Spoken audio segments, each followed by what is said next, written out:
This week, we're going to focus on the important distinction between constant change and chaos.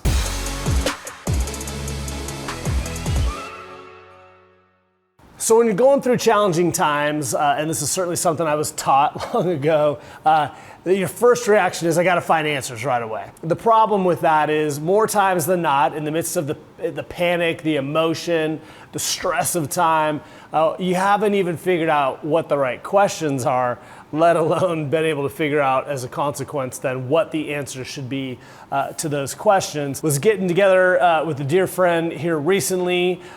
He'll recognize this. Shout out to you. I don't know that you want to be named, but we were talking about really the important distinction, and he framed our conversation so well between constant change and chaos. And to drop the punchline right up front, the first one is ever present. It's always around us. It doesn't mean, even if it can feel, that it's chaos. That true chaos is losing sense of your bearings, of where you're headed to, of the purpose that's driving you. This is certainly true when it comes to investing, when market volatility starts to reach a crescendo. As I touched on last week, again, in framing things in constant change, markets, just like the weather, are always changing. And some of that weather, market weather or little weather, is tough. It's rainy, it's cold, it's unpleasant. There's nothing that I'm aware that any of us can do to change the weather, to change the market, to give us what we hope to see, but we can prep for it. Just like you're gonna put on that warm coat or grab that umbrella, there are things you can do within a portfolio.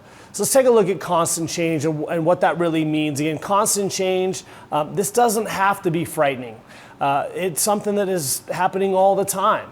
If you look at your average investor and you were to ask them, hey, what's the point of investing? They would say, make money. And that's true, and that will happen over time, but it doesn't happen all the time. If you think about the changes within a market, some important stats that are at least important for me to, again, help frame things, to not panic or make premature decisions, about half of trading days are negative. Does that mean things aren't working half the time?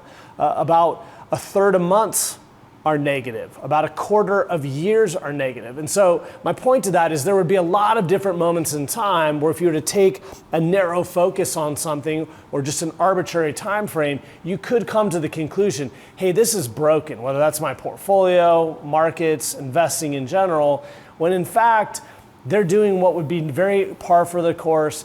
It's part of the ever flow of constant change of the markets that, again, will work over time, but not all the time. Second then would just be chaos. I think this is how most people feel about investing in general off the start, certainly about markets is, well, it's so arbitrary.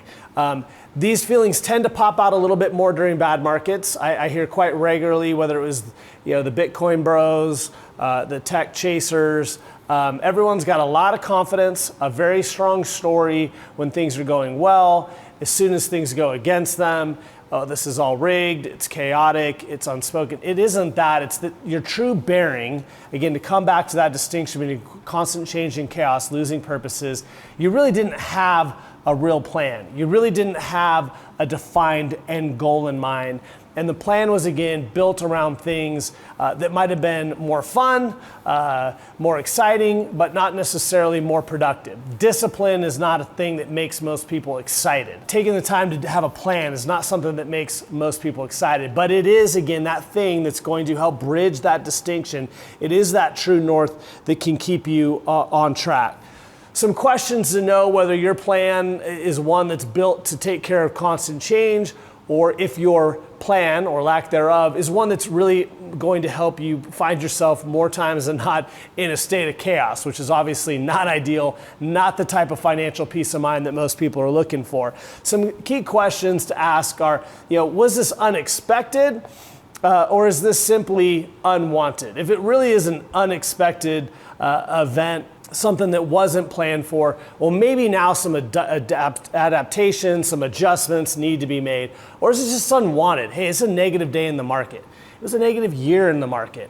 That's going to fall, again, more into that constant change. Hey, There's a lot of things that are going to happen to us in life, certainly as investors, that are unwanted. It doesn't mean things are broken.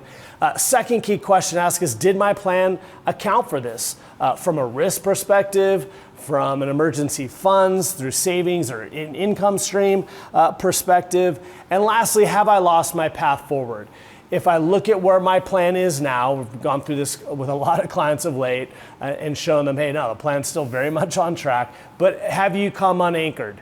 Are you genuinely adrift? Do you have someone you can go to help you ascertain the answers to those questions? These are the kinds of things that are going to help you, again, get to one side or the other of what is safe and normal, constant change, or what, again, can be traumatic and certainly even dangerous to your financial well-being in terms of chaos. From a plan perspective, things you want to look at: goals, time frames to know, are these defined?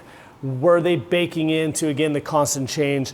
From a portfolio construction, this is going to be about income stream, emergency buckets of money, genuine diversification, things that don't act the same. So those are your benchmarks. Those are going to be your true north, those things that hopefully help you, again, keep that purpose, that direction, to allow the things that are quite literally going around us today to just be that constant change that we knew was going to happen and not bring you into a place of chaos. Thanks so much.